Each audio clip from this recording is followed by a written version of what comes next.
Ella me desliza y me atropella, y aunque a veces no me importe, sé que el día en que la pierda volvería a sufrir por ella,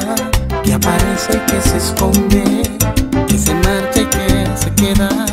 que es pregunta y es respuesta y es mi oscuridad, mi estrella.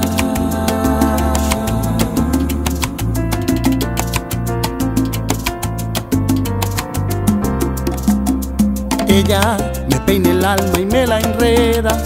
va conmigo pero no sé a dónde va, mi rival, mi compañera, que está tan dentro de mi vida y a la vez está tan fuera. Sé que volveré a perderme y la encontraré de nuevo, pero con otro rostro y otro nombre diferente y otro cuerpo, pero sigue siendo él.